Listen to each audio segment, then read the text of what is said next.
Have you ever felt that horrible knot in your stomach just thinking about public speaking? That sweaty-palmed, heart-pounding fear that makes your mind go completely blank. If you've ever thought, "I just can't do it," then this story is for you. It's about a woman who was so terrified of speaking in front of people that she joined a public speaking club and then didn't give a single speech for an entire year. Sounds crazy, right? But what she did instead is a masterclass in overcoming fear and building confidence from the ground up. Her name is Emily, and when she first walked into her local Toastmasters club, she was shaking. The mere thought of standing at the lectern was enough to send her into a full-blown panic. So, for her first meeting, she just sat in the back, observing. The next week, she did the same. And the week after that, people were friendly. They'd say hi, but no one pushed her. They let her exist in her fear, in her silence. But Emily wasn't just sitting there. She was learning. She started to volunteer for the smaller roles, the ones that didn't require a full speech. First, she was the accounter. Her job was to listen for filler words like, and so in other people's speeches, it was perfect. She had to pay close attention, but she didn't have to speak more than a few sentences to give her report at the end. It was a tiny step, but it was a step forward. After a few months of being the accounter, she felt a tiny bit braver. She decided to take on the role of timer. This meant she had to operate the timing light screen, yellow, and red to help speakers stay on track. Again, it required focus and presence, but her speaking part was minimal. Just a quick explanation of the timing rules at the beginning of the meeting. She was becoming a familiar, reliable part of the club, all without delivering a single prepared speech. She watched every single speaker. She saw nervous beginners tremble through their first talks. She saw seasoned speakers deliver powerful, moving presentations. She saw people mess up, forget their lines, and get laughed with, not laughed at. The club wasn't a place of judgment.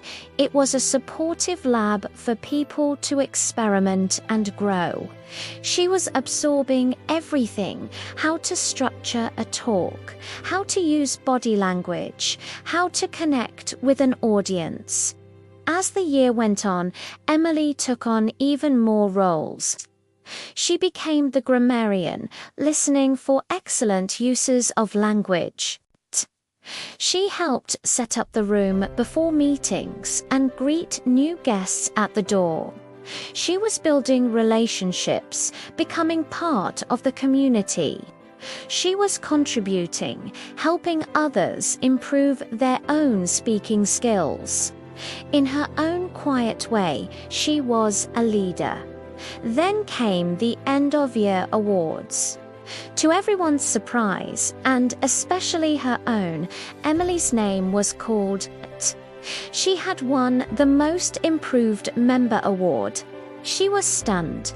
How could she win an award for improvement at a public speaking club without giving a single speech? The club president explained it beautifully. He said, "Improvement isn't always measured by the speeches you give. It's measured by the fear you face." This year, Emily faced her fear every single week just by walking through that door. She took on every role we gave her and performed it flawlessly. She supported every single member on their journey. She has shown more courage by being here in silence than many people show in a lifetime. That award was the final push Emily needed. The recognition from her peers, the understanding that they saw her struggle and valued her quiet consistency, it changed everything. The very next week, Emily walked up to the lectern and delivered her first speech. It wasn't perfect, but it was hers, and she did it. Emily's story teaches us a powerful lesson. Sometimes the biggest leaps forward aren't made in one giant, terrifying jump. They're made in a series of small, manageable steps. It's about showing up. It's about participating in a way that feels possible for you right now. Whether your fear is public speaking, starting a business, or learning a new skill, remember Emily. Start by being the accounter. Start by being the timer. Just show up, contribute where you can, and let your confidence build one quiet victory at a time. Thanks for watching. If this story resonated with you, hit that like button and subscribe for more content that helps you build a more confident life. See you in the next one.